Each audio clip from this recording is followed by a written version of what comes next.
बड़ी खबरों के विश्लेषण के कार्यक्रम सुनिए सच में आपका स्वागत है। मैं हूं मुकेश कुमार। तो दोस्तों शुरू करते हैं आज का सुनिए सच। आज की खास खबरों पर नजर डालते हुए, हाथरस में फंस गए मुख्यमंत्री योगी, दलित और सवर्ण नेता आमने सामने। अमेरिका ने कहा बातचीत से नहीं बदलेगा चीन का आक्रामक रुख। भागवत के हिसाब से दुनिया में सबसे ज्यादा संतुष्ट मुसलमान भारत में। बिना जाने सुशांत के पैसों के बारे में परिवार ने लगाए रिया पर झूठे आरोप। रंजिश में मारे गए पुजारी के परिवार को चाहिए 50 लाख और नौकरी। खास खबरों पर नजर डालने के बाद अब वक्त है बड़ी खबरों के विश्लेषण का। लेकिन उसके पहले एक गुजारिश ये है कि गोदी मीडिया से पार पाना है, उससे निजात पाना है तो स्वतंत्र पत्रकारिता का साथ देना होगा, उसकी ताकत बनना होगा। सत्य हिंदी की सदस्यता योजना इसी दिशा में एक बड़ा कदम है। इसमें आर्थिक योगदान देकर आप स्वतंत्र पत्रकारिता को मजबूती प्रदान कर सकते हैं। इसके लिए इस वीडियो के साथ दिए गए डिस्क्रिप्शन में जाइए, उसमें एक लिंक है, उसको क्लिक कीजिए। क्लिक करने से आपको सदस्यता योजना का पूरा ब्यौरा मिल जाएगा और आप अपनी मनचाही सदस्यता चुन सकेंगे। हमें उम्मीद है कि पत्रकारों द्वारा चलाया जा रहा सत्यहिंदी.com आपको पसंद आ रहा है और आप चाहेंगे कि यह और मजबूत हो, और इसके लिए इस दिशा में ये कदम ज़रूर उठाएंगे। तो आइए अब शुरू करते हैं बड़ी खबरों के विश्लेषण का सिलसिला। सबसे पहले आज की सबसे बड़ी खबर, हाथरस मामला बीजेपी की गले की फांस बन गया है। योगी सरकार इसे लेकर बुरी तरह घिर गई है क्योंकि उसने इस मामले में पैदा हुए आक्रोश को ये कहकर दबाने की कोशिश की थी कि प्रदेश में जाति हिंसा कराने की साजिश रची जा रही है।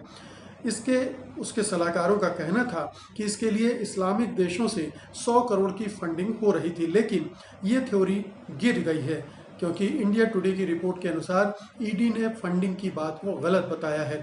अब सरकार को सांप सूंघ गया है। ये तो है बाहर की मुसीबत। पार्टी के अंदर भी हाथरस मामले को लेकर घमासान मचा हुआ है। इस मामले में बीजेपी के पूर्व विधायक राजवीर सिंह पहलवान और सांसद राजवीर दिलेर और उनकी बेटी मंजू दिलेर आमने सामने हैं। दिलेर से ज्यादा मंजू दिलेर मुखर हैं। पहलवान अभियुक्तों के समर्थन में ताल ठोक कर खड़े हैं और उनका कहना है कि पीड़िता की हत्या उसकी मां और भाई ने की है। पहलवान इसे लेकर गांव के सवर्ण समाज की पंचायत भी बुला चुके हैं। दूसरी ओर सांसद राजवीर दिलेर और उनकी बेटी मंजू दिलेर पीड़िता के पक्ष में खड़े हैं और उसके लिए इंसाफ की लड़ाई लड़ रहे हैं। मंजू दिलेर बीजेपी में एक अच्छे कद की नेता हैं। वो राज्य बीजेपी में सचिव रह चुकी हैं और राष्ट्रीय सफाई कर्मचारी आयोग की सदस्य हैं। बीजेपी से जुड़े सवर्ण समाज के नेता हाथरस के मामले में सांसद और उनकी बेटी की भूमिका को लेकर लगातार सवाल खड़े कर रहे हैं। पहलवान का आरोप है कि हाथरस मामले में मंजू दिलेर पीड़िता के परिवार का पक्ष ले रही हैं क्योंकि पीड़िता और दिलेर दोनों एक ही जाति से संबंध रखते हैं। पहलवान कहते हैं कि अभियुक्तों को बेवजह फंसाया जा रहा है और लोग उन्हें सबक सिखाएंगे। मंजू दिलेर ने हाथरस की घटना को लेकर 19 सितंबर को एक फेसबुक पोस्ट लिखकर युवती के साथ बलात्कार व मारपीट होने की बात कही थी और ये भी कहा था कि उन्होंने इस घटना को लेकर मुख्यमंत्री योगी आदित्यनाथ, बीजेपी प्रदेश अध्यक्ष स्वतंत्र देव सिंह और डीजीपी उत्तर प्रदेश को अवगत करा दिया है। मंजू ने इस संबंध में हाथरस के एसपी और डीएसपी से बात करके मुख्य आरोपी संदीप के अलावा बाकी अभियुक्तों को भी गिरफ्तार करने की मांग की थी। बता दें कि कुछ दिन पहले ही द इंडियन एक्सप्रेस के साथ बातचीत में उत्तर प्रदेश बीजेपी के 4 दलित सांसदों ने हाथरस मामले में पुलिस की कार्रवाई की निंदा की थी और परिवार को शामिल किए बिना पीड़िता का दाह संस्कार करने पर भी सवाल उठाए थे। तो दो बातें हैं, एक तो तरह की कॉन्स्पिरेसी थ्योरी जो योगी सरकार ला रही थी वो धड़ाधड़ करके नीचे गिरती जा रही हैं। जैसे इस्लामिक देशों से 100 करोड़ की फंडिंग की बात सरकार की एजेंसी इन्फोर्समेंट डायरेक्टरेट ने ही गलत साबित कर दी है। तो इस तरह का पैसा आया ही नहीं था, जो कि झूठ फैलाया जा रहा था हिंदू मुसलमान में चीज़ों को बांटने के लिए, ताकि ये जो जाति के आधार पर बंटवारा हो रहा है बीजेपी में ही घमासान शुरू हो गया है, उससे बीजेपी को नुकसान ना हो। लेकिन साफ तौर पर बीजेपी अब 2 हिस्सों में बंट गई हाथरस के मामलों में। एक तरफ वो दलित सांसद और नेता हैं जो चाहते हैं कि पीड़िता के परिवार को न्याय मिले, और दूसरी तरफ वो लोग हैं जो अभियुक्तों को बचाना चाहते हैं क्योंकि वो उनकी जातियों के हैं। यानी सवर्ण जातियों के हैं, ठाकुर जाति के हैं। तो ये एक तरह का घमासान शुरू हो गया और ये बीजेपी के लिए कोई अच्छा संकेत नहीं है, क्योंकि बीजेपी में पहले ही ब्राह्मण और ठाकुरों के बीच घमासान चल रहा है। अब ये ठाकुर और दलित एक नया सिलसिला शुरू हो गया है। तो आप देखिए कि उत्तर प्रदेश में जिस तरह से ठाकुरों का वर्चस्व हो गया है योगी आदित्यनाथ के राजकाज में, उसने एक तरफ ब्राह्मणों को नाराज कर दिया, दूसरी तरफ अब दलित भी निशाने पर हैं, और भी लोग निशाने पर होंगे। और निश्चित रूप से ये जो गुस्सा है ये बीजेपी के अंदर बीजेपी को काटता जा रहा होगा। तो ये एक बहुत ही कहना चाहिए कि मुख्यमंत्री आदित्यनाथ मुश्किल में फंस गए हैं, जंजाल में फंस गए हैं, और इससे निकलना उनके लिए बड़ा मुश्किल है, क्योंकि वो किसी एक पक्ष का साथ लेंगे तो दूसरा पक्ष उनके खिलाफ हो जाएगा और अपनी जाति का पक्ष तो वो लेंगे ही। अभी तक ये जो 3 साल का उनका राजकाज रहा है, 3.5 साल का, उसमें यही होता रहा है। तो उसके खिलाफ जाएंगे ऐसा नहीं लगता है। अब दलितों को कैसे मनाएंगे, उनको धमकाएंगे, डराएंगे या पटाएंगे, इसकी क्या स्ट्रेटजी उनके पास है, ये अभी सामने नहीं आ रहा है। अलबत्ता बीजेपी के लिए ये बहुत ही ख़राब संकेत है, क्योंकि वो हिंदू धर्म की छतरी के तले सारी जातियों को जोड़ना चाहती थी। जाति व्यवस्था के का जो विद्रूप चेहरा है उसको छिपा देना चाहती थी। जाति व्यवस्था के अंदर की जो विकृतियां हैं उस पर पर्दा डालने की कोशिश कर रही थी हिंदुत्व का। अब ये हिंदुत्व यहाँ पर काम नहीं आ रहा है और जातियां आपस में गुत्थम गुत्था हो रही हैं, और ये पूरे देश भर में होगा। बिहार पे इसका असर देखने को मिलेगा, उत्तर प्रदेश में भी चुनाव आने वाले हैं 2022 में, उसमें भी देखने को मिलेगा, और ये संकेत पूरे उत्तर भारत के राज्यों में फैलेगा। तो निश्चित रूप से ये हाथरस का जो विवाद है, जिस तरह से योगी ने उसको हैंडल करने की कोशिश की है, उससे बीजेपी को नुकसान होने जा रहा है। अगली खबर का रुख करते हैं। भारत चीन सीमा विवाद पर अमेरिकी विदेश मंत्री माइक पोम्पियो ने चेतावनी दी है कि भारत की उत्तरी सीमा के पास चीन ने 60,000 जवान जुटा लिए हैं, जिनका भारत को सामना करना है। पोम्पियो ने चीन पर निशाना साधते हुए कहा कि उसका खराब व्यवहार क्वाड में शामिल देशों के लिए खतरा पैदा कर रहा है। पोम्पियो ने ये बातें भारत, अमेरिका, जापान और ऑस्ट्रेलिया के बीच टोक्यो में हुई क्वाड बैठक से अमेरिका लौटने के बाद एक टीवी इंटरव्यू के दौरान कही हैं। एक अन्य चैनल को दिए इंटरव्यू में भी पोम्पियो ने हिमालय में चीनी सेना की घुसपैठ के मुद्दे पर बात रखी। उन्होंने कहा कि ये बेहद ज़रूरी है कि अमेरिका क्वाड देशों का साथी बने और इस लड़ाई में उनकी मदद करे, क्योंकि सब ने चीन को पहचान लिया है। चाहे वो भारत हो, जिसका हाल ही में हिमालय के हिस्से में चीनी सैनिकों के साथ झड़प हुई है।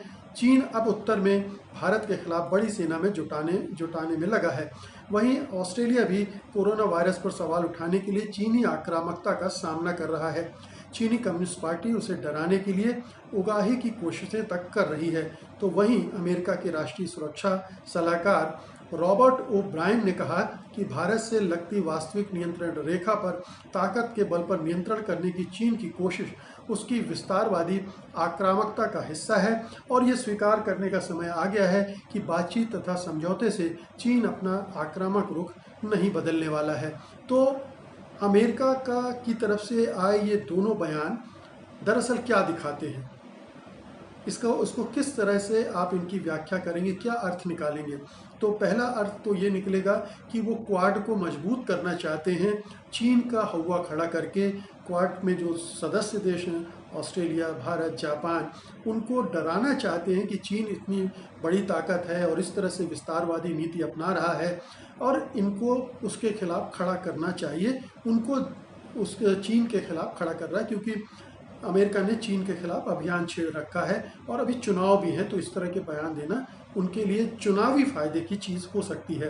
तो एक तो ये पूरे दुनिया भर में इस बात को फैलाना है कि चीन जो है क्वाड के देशों को निशाना बना रहा है, और क्वाड के देशों के अंदर एक भय खड़ा करना है कि चीन आपके प्रति आक्रामक है और निश्चित रूप से आपको उससे लड़ने की ज़रूरत है, तैयारी कर लो। तो इन देशों को उसके खिलाफ उकसाना इसका एक मकसद है। यही मकसद जो अमेरिका सुरक्षा सलाहकार हैं रॉबर्ट ओ ब्राउन, उनका भी है। वो भी कह रहे हैं कि बातचीत से उसकी आक्रामकता ख़त्म नहीं होगी। अब ये सोचने की बात है, तो क्या बातचीत बंद कर देनी चाहिए और सीधे युद्ध के मैदान में उतर जाना चाहिए चीन के खिलाफ?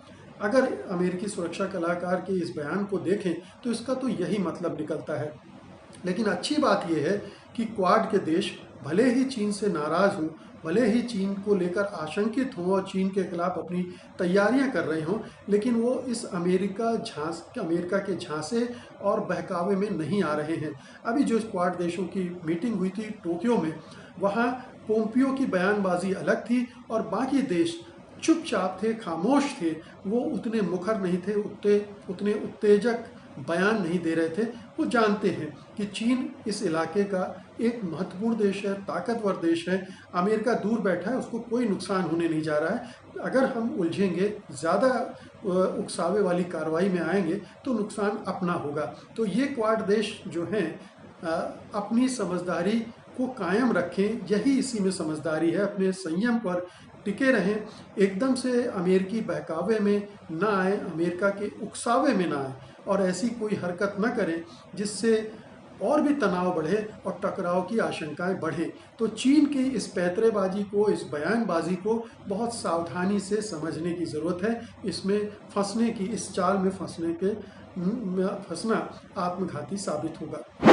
अगली खबर लेते हैं। राष्ट्रीय स्वयंसेवक संघ के सरसंघ चालक मोहन भागवत ने कहा है कि दुनिया में सबसे ज़्यादा संतुष्ट है। उन्होंने ये भी कहा कि जब भारतीयता की बात आती है तो सभी धर्मों के लोग एक साथ खड़े होते हैं। भागवत ने कहा कि किसी तरह की कट्टरता और अलगाववाद केवल वे ही लोग फैलाते हैं जिनके खुद के हित प्रभावित होते हैं। संघ प्रमुख ने महाराष्ट्र से प्रकाशित होने वाली हिंदी पत्रिका विवेक को दिए साक्षात्कार में कहा कि क्या दुनिया में एक भी उदाहरण ऐसा है जहां किसी देश की जनता पर शासन करने वाला कोई विदेशी धर्म अब भी अस्तित्व में हो। भागवत ने कहा कहीं नहीं, केवल भारत में ही ऐसा है। उन्होंने कहा कि भारत के विपरीत पाकिस्तान ने कभी दूसरे धर्मों के अनुयायियों को अधिकार नहीं दिए और इसे मुसलमानों के अलग देश की तरह बना दिया गया। भागवत ने कहा हमारे संविधान में ये नहीं कहा गया है कि यहाँ केवल हिंदू रह सकते हैं, या ये कहा गया हो कि यहाँ केवल हिंदुओं की बात सुनी जाएगी, या अगर आपको यहाँ रहना है तो आपको हिंदुओं की प्रधानता स्वीकार करनी होगी। हमने उनके लिए जगह बनाई, ये हमारे राष्ट्र का स्वभाव है और ये अंतर्निहित स्वभाव ही हिंदू कहलाता है। संघ परिवार ने कहा कि हिंदू का इस बात से कोई लेना देना नहीं है कि कौन किसकी पूजा करता है। धर्म जोड़ने वाला, उत्थान करने वाला और सभी को एक सूत्र में पिरोने वाला होना चाहिए। बता दें कि इससे पहले 2018 में मोहन भागवत ने कहा था कि मुसलमानों के बिना हिंदू राष्ट्र की कल्पना नहीं की जा सकती है। हालांकि इतना सब कहने के बाद भी देश में दृश्य कुछ अलग ही नज़र आते हैं। तो सवाल उठता है कि मोहन भागवत के इस बयान को किस तरह से लिया जाए। क्या हम पूरी तरह से इस बयान को इसी रूप में ले सकते हैं, या हमें वर्तमान संदर्भों में इसे कस कर देखना चाहिए कि इसमें कितनी सच्चाई है। क्या संघ परिवार अपनी एक उदार छवि गढ़ना चाहता है, क्योंकि लगातार दुनिया भर में ये फैल रहा है कि संघ एक कट्टरवादी संगठन है, हिंदुत्ववादी संगठन है, और उससे जुड़े जो संगठन हैं, जो राजनीतिक दल हैं, सत्तारूढ़ बीजेपी है केंद्र में, वो सब एक कट्टरवादी हिंदुत्व को लेकर आगे बढ़ रहे हैं और इस देश में मुसलमानों के साथ अन्याय हो रहा है। ये पूरी दुनिया भर में ये मैसेज जा रहा है। तो क्या इस मैसेज को ढकने की कोशिश है? क्या हिंदुस्तान के अंदर भी बहुत सारे लोग ये महसूस कर रहे हैं कि मुसलमानों के साथ गलत व्यवहार हो रहा है, उनके साथ भेदभाव हो रहा है, अन्याय हो रहा है? क्या उसको शांत करने की कोशिश है? क्या हिंदुत्व की एक नरम छवि पेश करने की कोशिश है? आखिरकार भागवत ये क्यों कह रहे हैं? इसके पीछे उनके नेतार्थ क्या हैं?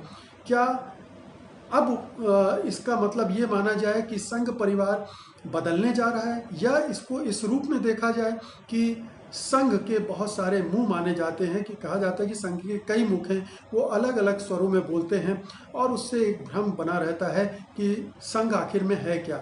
हिंदुत्ववादी, उदारवादी, संस्कृतिवादी या कट्टरवादी कट्टर हिंदुत्ववादी किस तरह का संगठन है और मुसलमानों के प्रति उसका रुख क्या है? क्या इस तरह से दिखाने की कोशिश की जा रही है? क्योंकि हम सब जानते हैं कि आज से 6-7 साल पहले बेशक मुसलमानों को शिकायतें रही होंगी, लेकिन वो इतने असंतुष्ट नहीं थे, इतने दुखी नहीं थे, इतने पीड़ित नहीं थे जितने आज की तारीख में। और लगातार ऐसी घटनाएं हो रही हैं जो कि बताती हैं कि उनके साथ भेदभाव हो रहा है, उनके साथ अन्याय हो रहा है। लगातार मॉब लिंचिंग के मामले हुए, दंगे हुए हैं। दिल्ली का दंगा उदाहरण है कि किस तरह से वहाँ जो निर्दोष मुसलमान हैं उनको फंसाया जा रहा है, उन पे आरोप लगाकर, और जो वाकई में दोषी हैं उनको बचाया जा रहा है। इसी तरह से हमने देखा कि सीए के खिलाफ प्रदर्शन में किस तरह से मुसलमानों पर हमले किए गए पुलिस के द्वारा, जामिया में या उत्तर प्रदेश में अलीगढ़ में, या योगी सरकार ने कैसे उनकी पकड़ धकड़ की, उनको बदनाम करने की कोशिश की। तो एक सिलसिला है जो ये बता रहा है कि मुसलमानों के साथ अन्याय बढ़ता जा रहा है और मुसलमानों के अंदर ये फीलिंग भी गहरी होती जा रही। तो ये कहना कि हमारा संविधान ये कहता है, इस संविधान के अनुसार ये सरकार कितना चल रही है, क्या वो तबलीगी मामलों को जब जिस तरह से प्रचारित किया जा रहा था तब उसको कुछ रोकने की कोशिश की? नहीं की। तो इस पूरे बयान को इन सारे संदर्भों के साथ अगर हम नहीं देखेंगे, हम ये नहीं देखेंगे कि कथनी और करनी में कितना अंतर है, तो हम सच्चाई तक नहीं पहुंच पाएंगे। अगली खबर लेते हैं। फिल्मी सितारे सुशांत सिंह राजपूत की मौत के बाद उनके परिवार वालों ने मीडिया के कैमरों के सामने कई बार कहा कि रिया चक्रवर्ती ने उनके बेटे के पैसे हड़प लिए हैं। सुशांत के पिता के सिंह ने तो 15 करोड़ रुपए हड़पने की बात कही। 2 महीने की जांच के बाद पता चला है कि इस तरह के दावे हवाई थे, क्योंकि प्रवर्तन निदेशालय ने अपनी मैराथन जांच के बाद पाया है कि सुशांत के परिवार को उसके पैसे से जुड़ी बातों के बारे में कोई जानकारी ही नहीं थी। ईडी को सुशांत के खातों से किसी भी तरह की मनी लॉन्ड्रिंग या ऐसे ट्रांजैक्शन जिन पर शक हो, कोई भी सबूत नहीं मिले हैं। ये बात जांच से जुड़े एक सूत्र ने मुंबई मिरर को बताई है। हालांकि सुशांत के खातों से हुए कुछ छोटे बैंक ट्रांसफर की जांच अभी जारी है। सुशांत की मौत के तुरंत बाद उनके पिता के सिंह ने पटना में दर्ज कराई एफआईआर में रिया के खिलाफ सुशांत को आत्महत्या के लिए उकसाने, आर्थिक ठगी करने और मानसिक रूप से परेशान करने का आरोप लगाया था। रिया को पूरी तरह घेरने की नीयत से उन्होंने रिया के पिता और भाई का नाम भी एफआईआर में डलवा दिया था। इसके बाद ईडी ने रिया से घंटों तक पूछताछ की थी। रिया ने सुशांत के पैसों में हेराफेरी को लेकर उन पर लगाए गए आरोपों को सिरे से खारिज कर दिया था। रिया ने कहा था, मैंने कभी भी सुशांत के खाते से कोई रकम नहीं चुराई और जो कुछ भी खर्च किया वो अपनी रकम से किया। ईडी ने रिया और उनके परिवार की 2 संपत्तियों को लेकर भी जांच की थी। तो ये एक और खुलासा हो गया, एक और जो झूठ था उसका पर्दाफाश हो गया है कि सुशांत के परिवार वालों ने रिया को फंसाने के लिए जो झूठे आरोपों का एक वो खड़ा किया था, महल खड़ा किया था, वो भरभरा कर गिर गया है। उन्होंने रिया पर आरोप लगाया था कि उसने 15 करोड़ रुपए का लेन देन उसके खाते से किया है, 15 करोड़ रुपए ले लिए हैं, और जबकि सारी जांच से अब पता चल गया कि ऐसा कुछ भी नहीं हुआ, बल्कि 15 करोड़ रुपए तो उसके खाते में थे ही नहीं। तो अब जो सुशांत का परिवार है पूरी तरह से एक्सपोज हो गया है, उसके बेनकाब हो गया है कि उसने इस मामले को किस तरह से बढ़ा चढ़ाकर दिखाया, इस पर राजनीति की, राष्ट्रीय स्तर का हंगामा खड़ा किया और राजनीति के उसमें फंस गए वो जाल में, और महाराष्ट्र सरकार को भी टारगेट किया, महाराष्ट्र की पुलिस को भी टारगेट किया, और रिया चक्रवर्ती और उनके परिवार को बदनाम किया, बेइज्जत किया। रिया चक्रवर्ती उसके भाई को जेल तक पहुंचा दिया। तो ये बहुत ही घटिया सोच निकल कर सामने आ रही है, एक झूठ पर जो की बुनियाद पर उन्होंने जो कुछ किया उसकी वजह से। तो इसके लिए उन्हें पश्चाताप करना चाहिए। हालांकि जांच चल रही है, अभी और अंतिम परिणाम आएंगे, लेकिन अब तस्वीर जो है पूरी तरह से साफ हो चुकी है और निश्चित रूप से ये रिया चक्रवर्ती के लिए बहुत अच्छी बात है कि वो एक एक करके हर आरोप से बरी होती जा रही हैं। अगली खबर लेते हैं। राजस्थान के करौली में जमीन विवाद की वजह से पुजारी की हत्या पर हंगामा जारी है। ग्रामीण परिवार को उचित मुआवजा और आरोपियों की गिरफ्तारी होने तक अंतिम संस्कार नहीं करने पर अड़े हैं। पुजारी के गांव के लोग धरने पर बैठ गए हैं। परिवार का कहना है कि पुजारी का अंतिम संस्कार तब तक नहीं करेंगे जब तक कि सभी आरोपियों की गिरफ्तारी नहीं हो जाती। परिवार मुआवजा और सुरक्षा की मांग भी कर रहा है। पुजारी बाबूलाल के एक रिश्तेदार ने कहा, हमारी मांग है कि सभी आरोपी गिरफ्तार हों, आरोपियों का समर्थन करने वाले पटवारी और पुलिसकर्मियों के खिलाफ कार्रवाई हो, हमें 50 लाख का मुआवजा, एक सरकारी नौकरी और परिवार के सभी सदस्यों को सुरक्षा मिले। जब तक हमारी मांगें पूरी नहीं होगी हम अंतिम संस्कार नहीं करेंगे। वहीं बीजेपी से राज्यसभा सांसद किरोड़ी लाल मीणा पीड़ित परिवार से मिलने करौली पहुंचे। उनका कहना है कि जब तक परिवार की मांगें पूरी नहीं हो जाती तब तक पुजारी का अंतिम संस्कार नहीं किया जाएगा। इसके अलावा भाजपा प्रदेशाध्यक्ष सतीश पुनिया ने पूरे मामले में 3 सदस्यीय कमेटी का गठन किया है।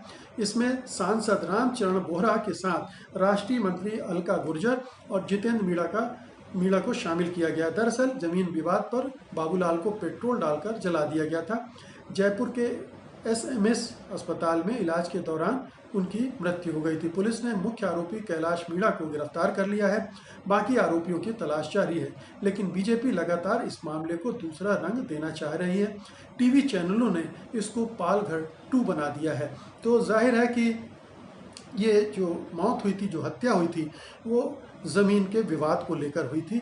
अब ज़मीन के विवाद को लेकर हत्या हुई है तो वो न्याय की प्रक्रिया है। पुलिस को आरोपियों को गिरफ्तार करना चाहिए, उन्हें अदालत में पेश करना चाहिए, उन्हें दंड मिलना चाहिए। लेकिन अब हो ये रहा है कि इस पर राजनीति हो रही है और उस राजनीति का फ़ायदा उठाते हुए पुजारी के परिवार वाले एक मोटा मुआवजा हासिल करने की कोशिश कर रहे हैं। एक तरह से सरकार को ब्लैकमेल करने की कोशिश कर रहे हैं। अगर ऐसा पूरे देश में होने लगे तब क्या हो कि हर मौत पर, हर हत्या पर कोई इसी तरह से शव को लेकर बैठ जाए और सरकार से मोटा मुआवजा और नौकरी मांगने लगे, तो ये सिलसिला कहाँ जाकर खत्म होगा। लेकिन चूंकि बीजेपी अब इस पर राजनीति करना चाहती है, हाथरस में वो पिट चुकी है, इसलिए यहाँ पर वो अपनी राजनीति की रोटियाँ सेकना चाहती है, तो वो पहुँच गई है, उसके सांसद, उसके नेता पहुँच गए हैं और उस पुजारी के परिवार के साथ इसी तरह की मांग का समर्थन करने लगे हैं। दूसरी तरफ मीडिया, जो कि आपने देखा ही कि पालघर में जब 2 साधुओं की हत्या की थी एक भीड़ ने, तो उसको किस तरह से महाराष्ट्र सरकार को टारगेट करने में लग गए थे वो, और यहाँ तक कि सोनिया गांधी को भी टारगेट करने में लग गए थे। तो वो अब इस मसले को भी पालघर की तरह ट्रीट कर रहे हैं, इसको बढ़ा चढ़ाकर बताने की कोशिश कर रहे हैं। इससे भारतीय जनता पार्टी संघ परिवार को जो राजनीतिक लाभ मिल सके, उसकी कोशिशों में अपना सहयोग दे रहे हैं। तो मीडिया का जो एजेंडा है वो बहुत साफ है। वो इस तरह की घटनाओं को उछालता है, उनको रंग देता है और फिर अपनी जिसकी चाटुकारिता में वो लगा हुआ है, वो उसकी सेवा में ये सब प्रस्तुत करता है। और दूसरी तरफ बीजेपी चूँकि हाथरस में घिरी हुई है, उसे कहीं से कुछ ऐसा मिलने गुंजाइश ढूंढ रही है जहाँ से हाथरस की खबरों को हटाया जा सके मीडिया से, लोगों की नज़रों से, और एक दूसरा मुद्दा खड़ा किया जा सके। क्योंकि वहाँ एक पुजारी की हत्या हुई है तो ये इसे हिंदुत्व का मसला बना दिया जाए, हिंदू धर्म का मसला बना दिया जाए और उस तरह से फिर एक पोलराइजेशन करने की कोशिश की जाए। शुक्र है कि पुजारी की हत्या करने वाले किसी दूसरे धर्म के लोग नहीं थे, नहीं तो अब तक तो पूरे देश भर में और पूरे मीडिया में एक बहुत बड़ा बावेला मचा दिया गया होता। बहरहाल दोस्तों, ये थी आज की खास खबरें और उनका विश्लेषण। उम्मीद है कि आपको ये पसंद आएगा और आप इस वीडियो को लाइक करेंगे, शेयर करेंगे, और जिन्होंने अभी तक सत्य हिंदी को सब्सक्राइब नहीं किया है वो इसे सब्सक्राइब करेंगे। अब मुझे इजाज़त दीजिए, मैं सोमवार को फिर आऊँगा बड़ी खबरों के साथ उनके विश्लेषण के लिए। तब तक के लिए नमस्कार। सत्य हिंदी के और वीडियोस को देखने के लिए हमारे YouTube चैनल को सब्सक्राइब करें और सीधे नोटिफिकेशन पाने के लिए बेल आइकन दबाएं।